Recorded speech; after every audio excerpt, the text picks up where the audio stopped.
Des marais de la Seudre, le moulin des Loges a été construit au XIIe siècle. Survivant des tempêtes, il est l'un des derniers en Europe à fonctionner avec les marées. Et aujourd'hui encore, il abrite des meuniers. Olivier Rioux et Patrick Messner sont allés leur rendre visite.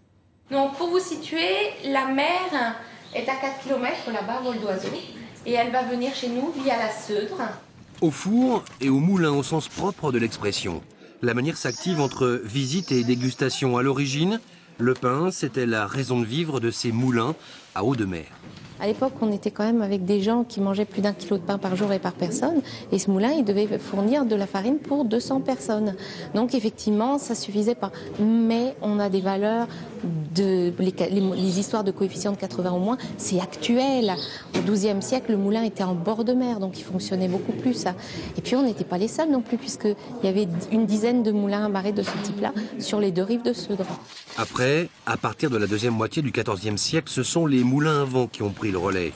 Aujourd'hui, il n'en existe plus que 3 de ce type en Europe, dont celui des Loges, dans les marais du côté de Saint-Just-Luzac.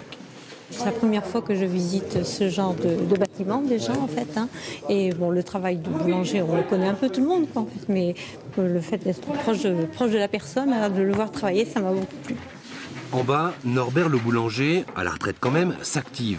Quand les visiteurs termineront leur parcours, ce sera l'heure de la dégustation. Qu'est-ce qui pose les gens comme question en général ?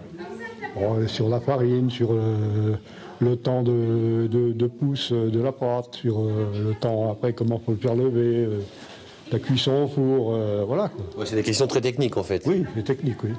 Et ils trouvent bon votre pain ? Oui, bien sûr qu'ils le trouvent bon.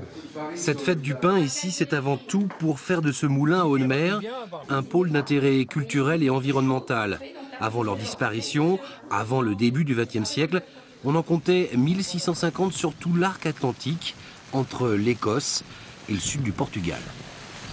À demain à midi pile, excellente soirée à vous. Retrouvez toute votre actualité régionale sur l'application France 3 Régions.